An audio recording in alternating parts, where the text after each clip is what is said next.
wansi wana tadde yana tadde kujjinda bunda zina minti kakenda kufuli zibadde kuli naye kati ogula wano kasita bamenye wano bamenye ne wano wansi olugine lweggula olugine luba lweggula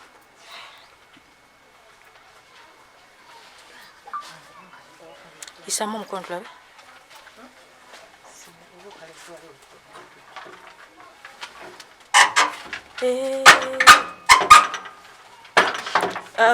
luleke saa ziri mmekawo biri ngende ala nleta twekuku laptop sirina yawo mutima wa sweet honey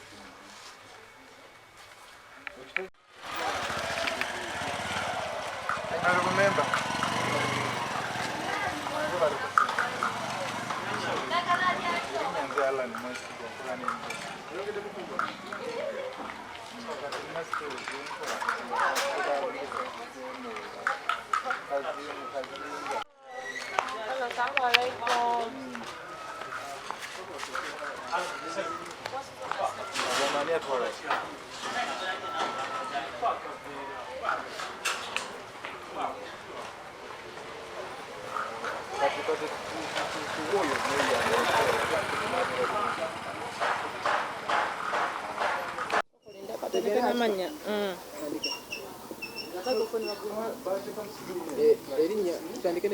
Amanya Bole Stephen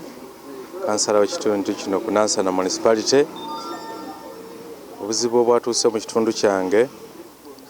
nange saasoose kubutegeera n'abatuuze buntegeezezza ku makya titwafunyeemu obutali butebenkevu mu kitundu kyaffe omuli okutematema abantu bange abatuuze era ekikolwa ekyo nkivumirira nnyo kibi nnyo kutema muntu munno ng'ate naawe omanyi olina omusaayi naawe bikuluma nga bakutemye kivumirira nnyo naye nsaba abavubuka bakole oba bafunire emirimu kuba kiyinza okuba kivudde ku bbula lya mirimu bavubuka abali bakola gwa kireereese muno mu kyalo kyaffe Esebo. Ffe nga bakulembeze omulimu gwe tulina munene nnyo kubanga ebbula ly'emirimu bavubuka lisuuse ate nga omuvubuka ajja kugamba nti mpa omulimu nemekukola kino kanange sobola kukola ki kugumuwa bwentu nekubira gavumenti omulanga nti okubeera nga abavubuka ebakolera ebatera business n'emirimu gye basobola okukola okuva mu mirimu gya kireereese n'okukendeeza emisolo egiri ku bintu byebakozesa basobola okuteekawo business entonotono basobola okuba nga beeyimirizaawo. Abavubuka basobola okuba ba mu kitundu n'ebweru w'ekitundu kuba eggwanga ddene bava mu bitundu ebyenjawulo ne bajja bakola bizinesi zaabwe ez'okubba n'okutta abantu ne bagenda naye ogwo omulimu guba gwolekedde poliisi kusobola okuba nga esobola okukuuma abantu n'ebyabwe kuba gavumenti ekitutegeeza tejja kukuumanga abantu n'ebyabwe tesobola kukkiriza bintu ebyo kubeera mu kitundu kyaffe tegeeza balina okukwata ku abavubuka bakola ebintu ebyo okulaba nga ekitundu kitebenkera. Erinnya Kasozi Hamza Speaker wa Nansana Municipal Council obumenyi bw'amateeka bweyongedde olw'okusinziira abantu embeera gye balimu abantu baavu nnyo ojja kulaba nti buli omu kati anoonya kubeerawo mu Nansana tulaba nti mulimu abantu bangi abantu abasukka 5,000 giwangayira mu Nansana ate nga tulinaanye ekibuga Kampala tusaba gavumenti nti etwongere ku bakuumi abakuumi tulina mu Nansana nti bamala okusinziira ku muwendo gw'abantu gwe tulina era tuze tukigamba lunwe nti abantu bano bebakwata nebo ku poliisi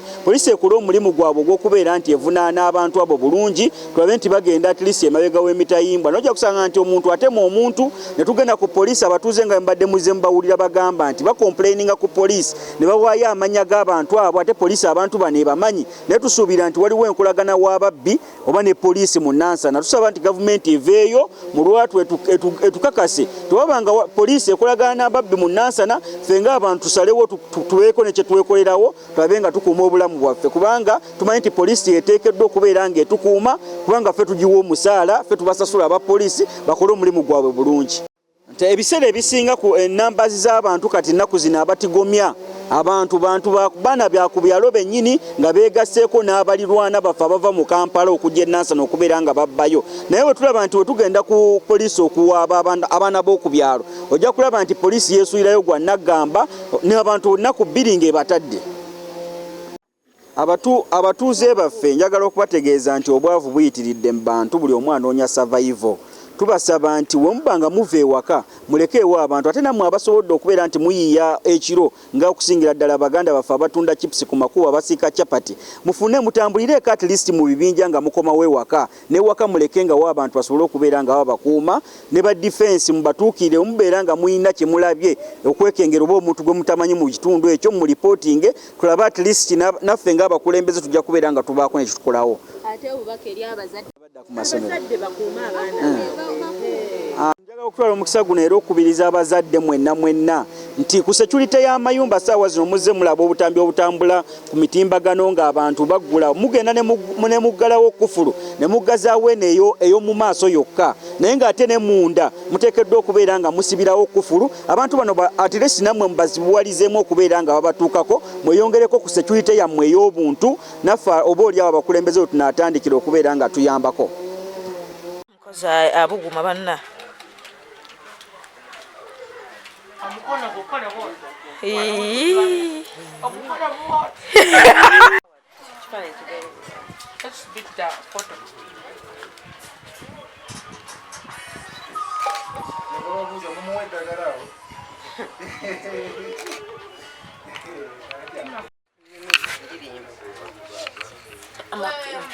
ekibatu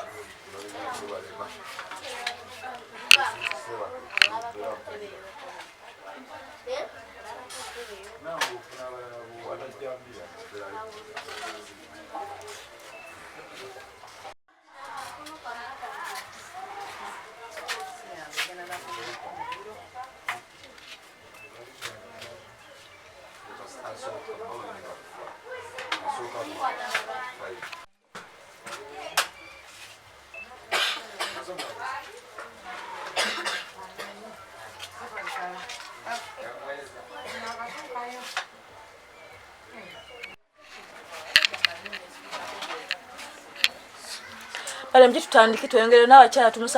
tumusanze agenda kwoza.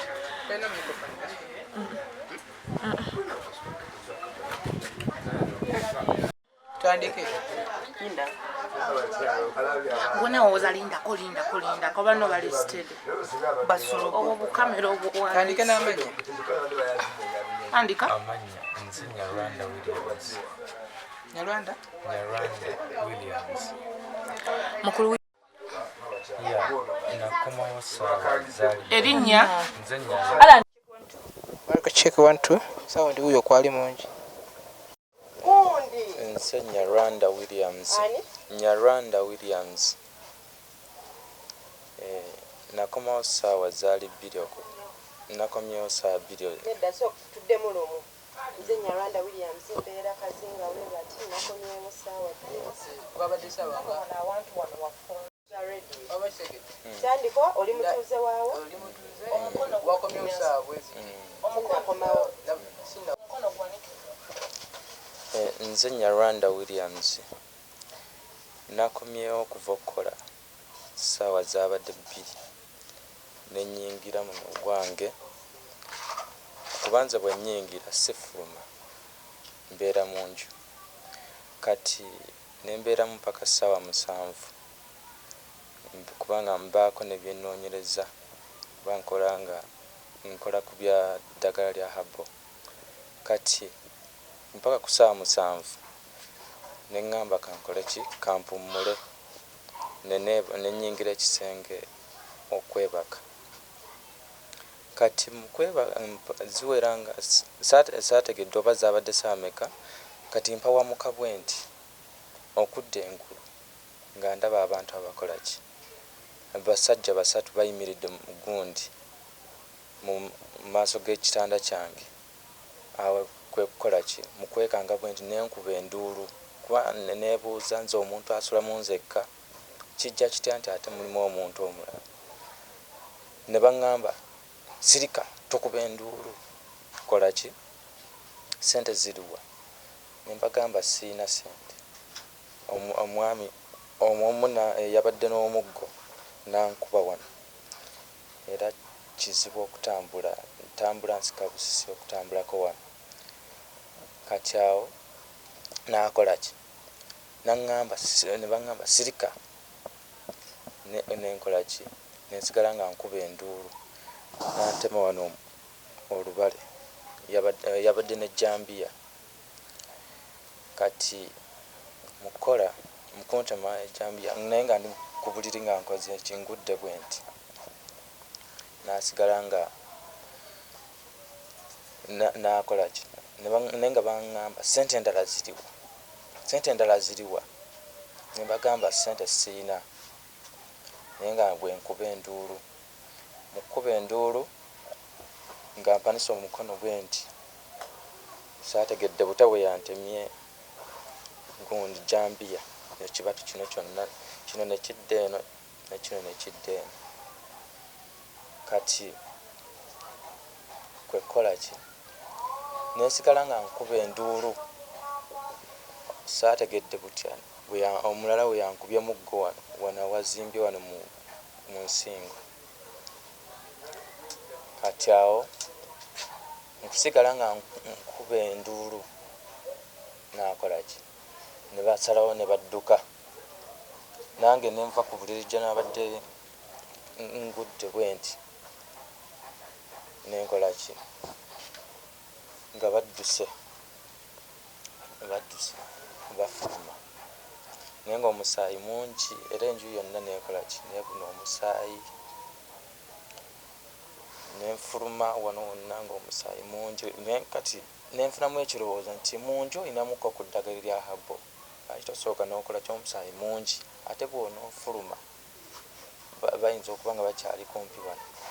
nebakola sente zabadde $20 n'essimu ya smartphone seetegereza kuba wenavudde eri yadde nga kati bwe babadde nga badduka nekutuka ne bafuluma naye nga nange nga nti okukola ki okufuluma kubanga babadde ne jambiya balina ki okutuka okutema babadde bakolanga babadde bagamba obongere sente bangambye ngaekigambo kimu sente ziriwa sente endala ziriwa mbagamba sente siina bwebaganya okubongera sente anti kati nkuba enduulu mukuba enduulu nga njagala bagundi bakole ki abaneiba baveeyo bajje bantaase naye nga kyebaagala nsirike mbawe sente bwekityo kati kwe kuntema okwo bagamba ku buliri tovaako ddawo bwekityo kyabadde kati namaliriza okwewaako ka first aid omusaayi gube nga gukendeerako naye lwakuba nti nabadde nga nyinako enviiri naye nga sisobola ngeri gye neewaako ka first aid ku mutwe nempaako ka first aid ku mukono kuno omusaayi ne guba nga gukendeerako kwe kudduka nfulume ngende wali mbuzi nsabe ku gundi nkonkone wa mukadde wali obumenyi bw'amateeka bungi kubanga wano buli omu atambula yeekengera ku kazinga ne bwewera ssaawa emu oba weekengera ensonga lwaki nze nasalawo nti bwe mba nga nnyingidde ewange sifuluma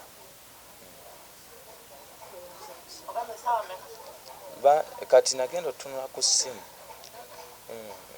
ssaawa ezo nagenza otunula ku ssaawa ezo ku ssimu nga zikoze eki nga ziri 9 amanya gala bampita Kayondo Godfrey Centre.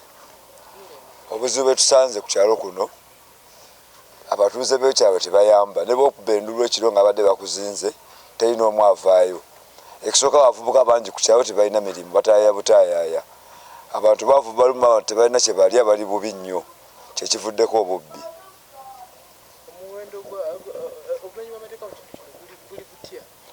Obumenyi bw'amateeka mu kitundu kino bubbi kuteega kumenya mayumba kusanga ku buliri nga weebase ne bakubira okwo ne batema. Obumenyi bw'amateeka obuli ku kyalo kuno kusanga mukubo oba olina ku ssimu oba olina ssente ne bakuteega ne bakuba ne babikuggyako byonna ne babitwala. Tetumanyi babaawo babavaawa. Poliisi ebadde egezezaako ebiseera ebiyise ebadde egezezaako nnyo okukwata amateeka naye ennaku zino bwetuteeka poliisi kirimeredde bali abatubalaka babeere batumanyi ne poliisi bagiraba ne bagyesega mangu bannabyeebyo amanya gabe bampita Kawindo Godfrey Central.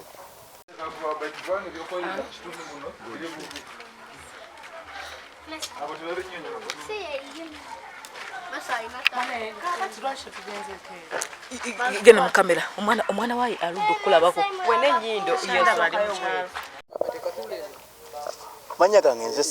amanya gange nze Sempala Abdala nga mpangalira mu kitundu ky'e Kazinga. Kyenja okusooka okumanya ogenda newesanga nti Kazinga Lugoba ogenda okulanga kati nga kuwasisi wali juzi bakubye omuntu nga bamukuba ne bamubako n'ebintu bye obumenyi bw'amateeka bukisase nnyo mu kitundu muno. Kyetusabako tusabe nga tuli wamu nnyo kubanga ki tufuna obuyambi ne security okuba nga ki etumala. Juzi wano ogenda n'osanga ono ayiseewo kati nga neibange wano bagenze ne bamumenya ne bamuyingira ekiro ne bamubako ki ebintu bye. N'ogenda okwesanga ng'ogenda okuyitaayitaawo bwongana ki bamenyeewo ki ebintu babitutte obumenyi bw'amateeka abamu ababakubye abamu bafiiririramu mu bitundu muno. Chairman natusaba tuyambe n'agamba nti agenda tuyamba naye nga tubalisaba ki batongereko nnyo ki obukuumi mu kitundu ky'e Kazinga Lugoba. Erinnya lyange nze Sempala Abdala Katooke Lugoba.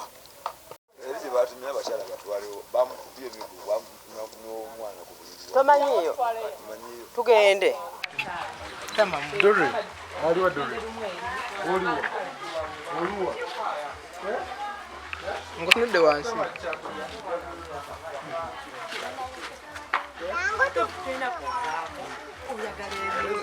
tambula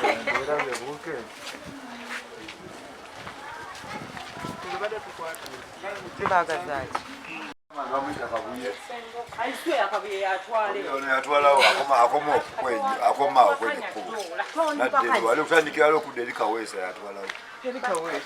tugende omutima omubi oyita bifaananyi byange owaŋŋambye nze agenda okuwa ebifaananyi leta mpeeko ensawo ekumenya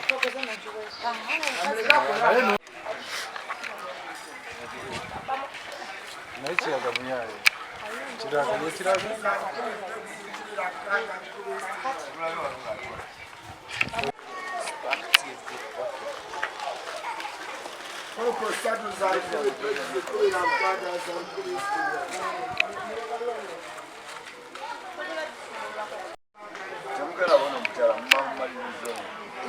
nje tugende wano alwa maboy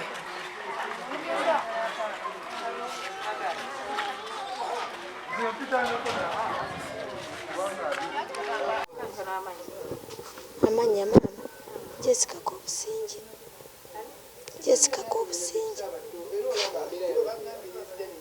mbeera twabadde twebase bana munsonyi w'enduulu ya obulago bwafudde twabadde twebase taata w'abaana nga amagulu gamuluma nga tutunula bwe tuti twagenza okuwulira niŋŋamba oba kiki sefuliya ze zigudde oba kiki twagenza okuwulira ng'ebintu byongera taata w'abaana n'agamba bano babbi amaboyi bano babbi ng'ali bwerere nenoonya engoye nga nze ndayanduulu kati amagulu engeri gigamuluma munsonyiwa obulago bwafudde olw'enduulu nenkwata omugogo yabadde atambulirako ng'amagulu gamuluma nemugamba gukwate kati yagenza ogenda okufuluma wali okuva wano mu lukuubo nga basonze ejjambiya bwe bati ne bateeka ettaala ery'omuddiiro tulijjako nga bamaze okwasa endabirwamu ne balizzaako nga balinga abamulaga nti jangu oba tukulageko nga basonze ejjambiya bwe bati nadda emabega bwati naye nga nze ndayanduulu nga mpita bannayiba mujje munyambe nga mpita omusajja oyo amuyita taata kirabo jangu otuyambe mujje mutuyambe mutuyambe naye nga bambadde obuntu bwe buti tobategeera nga bambadde obuntu tobutegeera tebategeera naye nga ne bwokuba enduulu bongera kwasa madirisa ne bwokuba enduulu bongera kwasa njizi abantu olw'okuba bazze waliwo omuvubuka bamuyita Ngobe ne neiba wange n'omulala wa wano ndowooza ne badduka kakati bwe babadde bajja tata boyi nga ataddeko ettaala bamuyita jangu najjako kino ekitaala ekinene kijjako amasannyalaze ne tubeera mu nzikiza awo simanyi oba bwe baddukidde ne mugamba tata boyi zaako ettaala ate bajja tulumba nga tuli mu nzikiza nkuba enduulu zaako ettaala nga neesibye essuuka ne mugamba zaako ettaala bagenda tulumba nga ate tuli mu nzikiza n'abala n'agizaako. Obumenyi bw'amateeka mu kitundu kino buli butya? Bungi taata, bungi.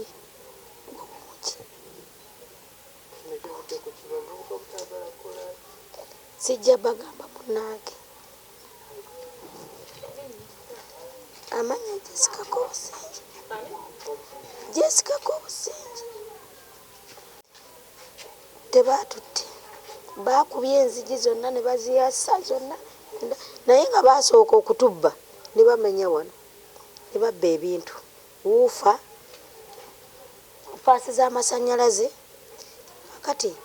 paasi endala twagikwatirawo omusajja eri waggulu muzeeyi naye munenya n'agamba paasi agikutte kuba wali waakolera kakati nga bwe buba obujulizi kamusonyiwe nga bagitembeeya ku bintu bye baasooka okukola ki okubba nga nze nawaaba sooka mbaleetereko kawono ka difference kamu kubanga paasi nali simanyi paasi nga bagibbye bawange yagireeta yeesesa ku luguudo n'agamba ebintu bye batubbye babba katini ne babba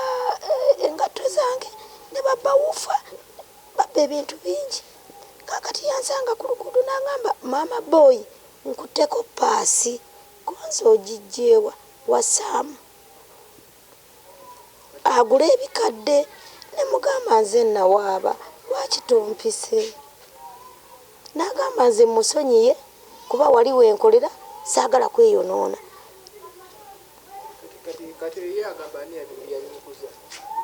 nze simanyi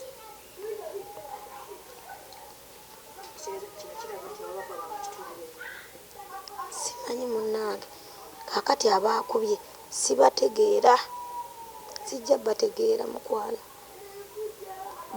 nakubye enduulu maama nenkuba enduulu nze nakubye enduulu batuuze ne banziruukirira naye tebalina kye baatutte okuleka biri bye baasooka okukola ki okubba. Abakyala tobamanyi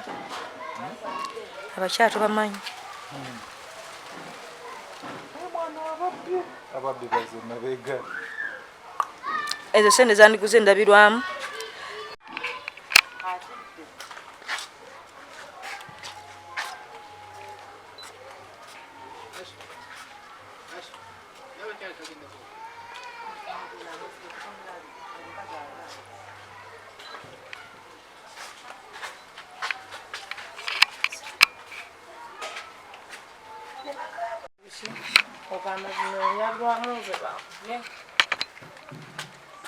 wano bw'otusongerako nti zezo ezavudde wano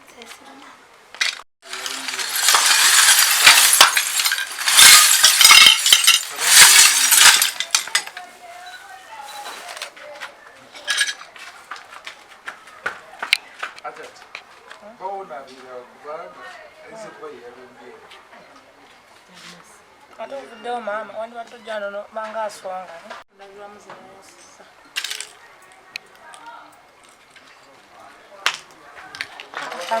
kanzire wano awo okutabyangu ndazitereezayo mwagenda kutagala n'abayana bamawulire temwina sente kati oli wano atonna amabuuse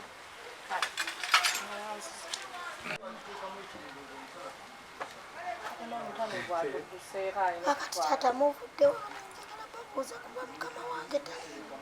Ono wa Spark NTV. Ati kati nanyini bamawulire. Ate njagala naye mwogere ku naye. Kati munayo kasatu yali. Kasatu ogedde naawe. Kasatu ogedde naawe. Doreen.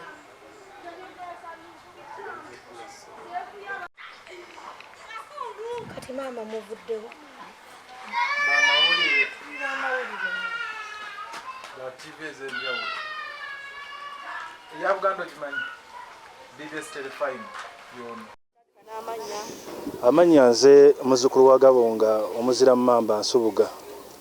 Hasani gemanya gange nnyo. Obumenyi bw'amateeka mu kitundu kino si bulungi. Tuufu abantu ababba abanyagako ebyabwe ega security si nnungi. Obubbi bungi bususse ennaku zino. Engeri twakava mu nnaku enkulu ate bo bweyongedde. Tumanyi ne tukubira gavumenti omulanga abakulembeze aba LC bakansalas ne ba chairman batuyambe tudde mu nkola yaffe gye twasookamu ey'amayumba 10 okwenyigiramu ng'abantu ku kyalo okuba tusobola okukuuma ekitundu kyaffe kino. Naye poliisi tetuyambye, babeeramu bayitamu bakwata batalina misango naye ate abalina emisango tebakwatibwa. Babbi bangi n'obutemu tuya ne bakifeesa abali mu kitundu kyaffe kino nabo mwebali. Yayimba tusa ku bunkenke ffenna eno etumanyi kyakwe tusaba buyambi. Gavumenti etuyambe ekkirize poliisi twenyige tukwatagane nayo tulenga tusobola okutambula ekiro misana nga abatuuze twekuumira ekyalo kyaffe. Naye obubbi bwo busukidde ddala mu kitundu kino. Bavubuka tebakyalina mirimu, bakireereesi bangi beeyongedde muno. Tebalina ye bakola bakeera kutaaya ku nguudo kuno matatu luddo nga muzeeyi bwe yatugamba nti abakongozi nabo mwebali bangi mu kitundu kino abatalina byakukola. So kati tusaba embeera eyo ne gavumenti ekendeeze ku misolo ekendeeze ku bintu tulabe nti avuka afuna emirimu gy'asobola okwenyigiramu naye ne bw'okola kati obanga atakoze okola emitwalo 5 giggwawo mu lunaku lumu. Embeera gye tulimu si nnungi tukiyita ekonomi. Tusaba gavumenti etuyambe embeera esobola okuba nga ekkakkana gye tulimu mu nsangi zino. Neyanzizanya nange mbazizamanya embeera y'okuwulira mu kitundu kyaffe kino ekyekazinga mwene n'essomero erya secondary mbi nnyo. Bavubuka bangi abatalina mirimu bwe bagatako obuteba na mirimu basalawo kuteega abo abava okwekolera akasente kaabwe ate ke bafunye mu bugubi obw'ekika ekya waggulu. Ffe ng'abakulembeze ate nga tulimu eddiini tugezezaako nnyo oteekawo enteekateeka mu baana abalenzi naddala abavubuka okuba nga beenyigira nnyo mu mirimu egy'enjawulo. Tulinawo vocational school ya bwereere mu kitundu kino naye abaana tebagendayo, tebabyagala. Ne boogezaako like tebalina bazadde bababuulirira kwenyigira mu mirimu gino. Famire yafa kyenyiza okugamba. Bazadde bali bize, bamaama bali bize, bataata bali bize, bakeera kuyitamu. Kati bw'ogatta ebintu ebyo byombi abaana tebalina boogera nabo. Kati watabeera wayogera nabo nammwe ng'abakulembeze ne musawo enteekateeka ennungi etya tebagigoberera. Amanya nze Lumansi Dennis, head teacher wa The Good Shepherd Senior School wano e Kazinga.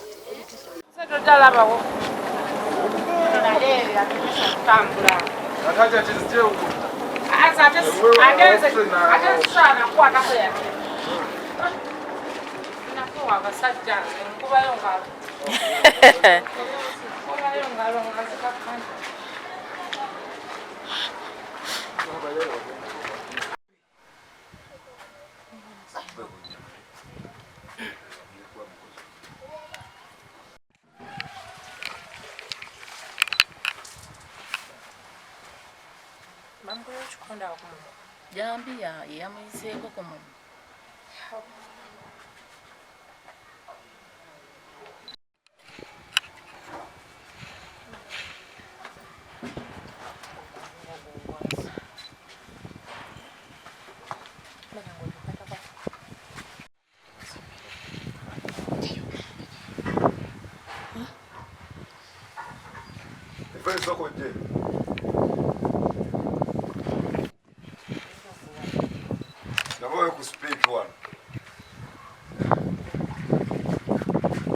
byose byakwerinda biyimiridde bitya soko jet fence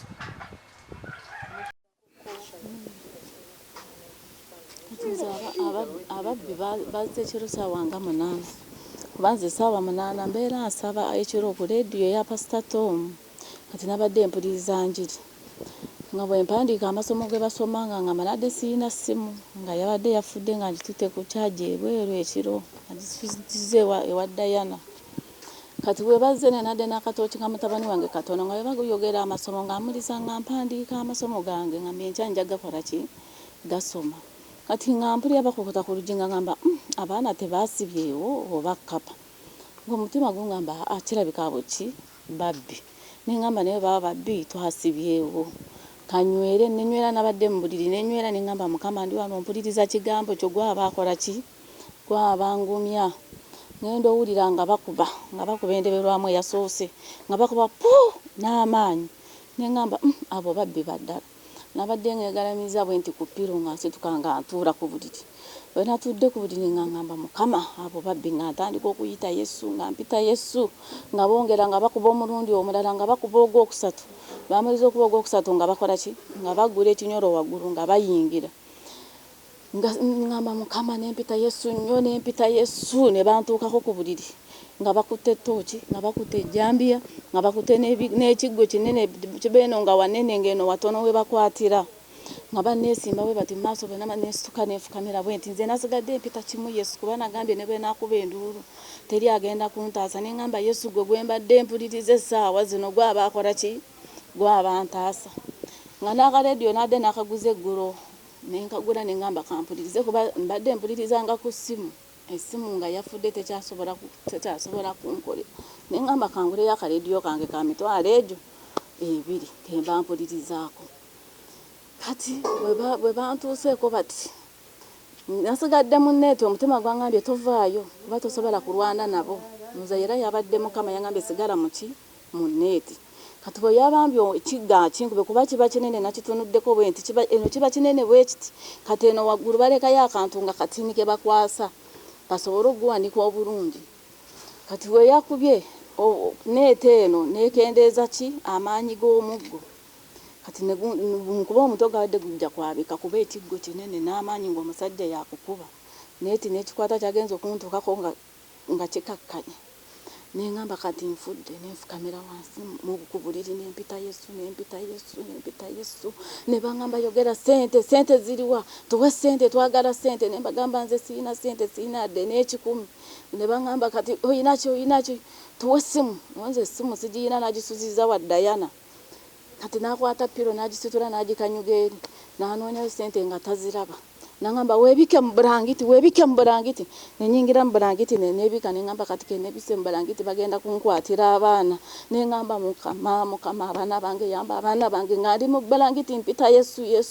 bwe namaze nengamba oba Yesu kati muyita ndi mukutya nengamba Yesu okutya yambudde kankuyite jangu ntaasize eki abaana nempita Yesu nempita omusaayi gwa Yesu kati ne bayingira mu kisenge ky'ono omwana bwe batuuseeyo yaŋŋambye ngo maama bwe bazze nabadde nsituze nzija wuwo nga ntidde ng'olwaba 6 bali mu ddiiro omulala yajjedda TV ye yagifulumiza dda yagitutte kuba bwe bayingidde ne beeteerako ne switch munda kati naŋŋamba maama mukama yenze yantaasa kuba ffenna abaana n'abalala banna bwe bali mu ddeeka nabo bwe baazukuse nga nabo bayita kimu Yesu kati noono ng'ali mu kuyita ki Yesu naŋŋamba mami nze oli bwe yantaddeko ejjambiya bw'ati kati munne yabadde akuta omuggo ye yaze n'amusika bw'ati bwe yamusise ndowooza nga yagenda kutta omwana n'amusika n'amukanyuga wali bwe yamukanyuze wali kati ejjambiya ye yamukoze eki naye muyitako wano bwetu kuba zibeera ziti nga zirina obwogi wali ow'ejjambiya oli n'akuba ono omuggo ku mutwe n'amugamba yingira mu bulangiti mangu n'ayingira mu bulangiti nga weebika omutwe neyeebika omutwe kati kanne kasula nakako emyaka 3 ne kazuukuka ne katandika okukaaba nakagamba tokaaba ababbi bagenda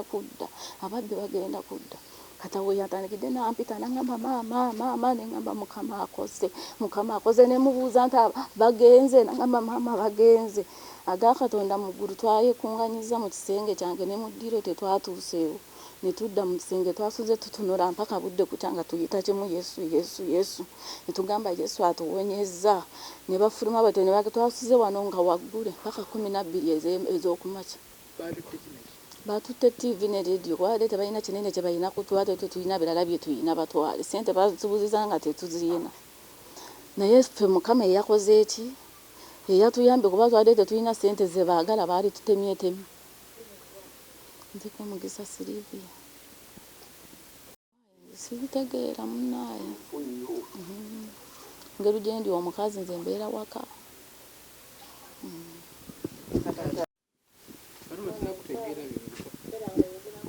Embera y'okwerindayo nfu nnyo tetulina security mulimu bano wa kifeesi poliisi ebamanyi babakwata onomutuusa ku poliisi nakusooka wano era nejjo nagenze ku poliisi reporting enaweero naye mbagamba sina kira kyenzizaako wawula poliisi mweddimu naye nga embeera y'okwerindayo nfu nnyo bakuba abantu bonna amasimu nebaganya kula abaana bamanyi bakukyalo naye tebasobola bakwata ne babeera ku poliisi era embeera eri kukyalo kino kazinga nabweru yena kwegamba nabweru yena agabbi mwegali gangi bagamanyi poliisi egamanyi buli omu abamanyi katoke mu poliisi ino tukuuma kati ffe tetusobola bali balinga abategeera tosobola kutambula saa 2 za kiro wano ng'olina essimu ya smartphone nga zimukutte era togisigaza ntoyogerere ku simu kiro saa ng'otambula ku simu oyogere bagitwala batambula ne pavers batambula ne cheese bakubisa abantu nyondo biki mutulwanireko ng'abaana mawulire naye embeera mbi mugabi nkole bunsubuga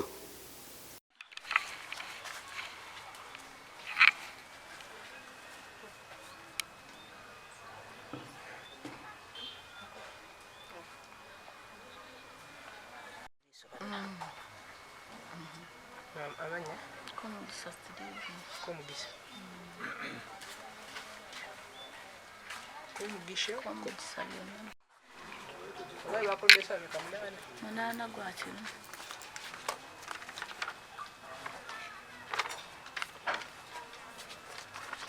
ya Kazinga Nagwero North 2 eri mu Nansana municipality juzi waliwo abazigu abayingiridde abatuuze ne babaka ebintu byabwe ne babatematema naye batubulidde nga bazigu bamaze okudduka nga tebakyaliwo mu kitundu naye wadde batubulidde late naffe twatuuseyo mu kifo ekyo netukola ogwaffe gw'okunoonyereza twasanze nti abazigo bano badde bakozesa ebijambiya n'ebintu ebirala biyinza okukoosa omuntu n'okutta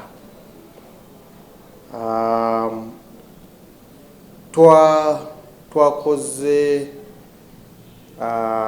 kyetuyita documenting scene okulaba nti ekifo ekyo tukizuula oba tufunako obujulizi eyinza okutuyamba nga tukola okunoonyereza naye ng'okunoonyereza kugenda mu maaso kyetugenda okukola kati tugenda kutuuza olukiiko lwa security okulaba nti abatuuze nga tuyita ku enkola yaffe eya poliisi n'omuntu wa bulijjo nti abatuuze batuula naffe ne tubeerayo ne tutema empenda ngeri gye tuyinza okubakuuma mu kitundu ekyo kati ebyo olukiiko olwo tugenda okugikubiriza amangu ddala okulaba nti tunogera eddagala ngeri tuyinza okuteereza ekitundu n'okulaba nti buteerenkevu mbubeerayo mu kitundu ekyo naye mu kiseera kino tukola patrols turawuna ebitundu okulaba nti abazigo tebaddayo okutulugunya abatuuze ate embeera eyaguddewo eyo era waliwo ebigambibwa nti naye Lusaze yaliyoko tutangaazebwa. Lusaze naye kituufu waliwo omusirikale waffe ow'amagye abadde ava mu paati ekiro nga 31 omwezi oguwedde omwaka oguwedde nga badde ava mu paati ne famule ye okutuuka awo Lusaze yalaba abavubuka babiri nga balajjana baagala obuyambi ye ng'omusirikale omulimu gwe gw'okutaasa abantu yagezako okuyimirira okulaba nti ataasa bano abavubuka ababiri naye mu kuyimirira okwo ababbi abalala abasukka mu abiri ne bavaayo gye babadde bakwese mu nsiko ne bajja ne babalumba ne batandika okubakuba n'okubaba ebintu byabwe. Omusirikale waffe Sajenti Dumba Musa abadde akolera mu ofisi ya President Special Duties bagezezaako okumutaasa okutwala omulambo gwe bagezezaako okumutaasa okumutwala mu ddwaliro okufuna obujjanjabi Mulago naye yamalayo nnaku eziwera n'afa. Naye tumaze okuteeka abakeesi baffe ku ground okulaba nti balondola abaana bano abakoze obulumbaganyi abasse omusirikale waffe.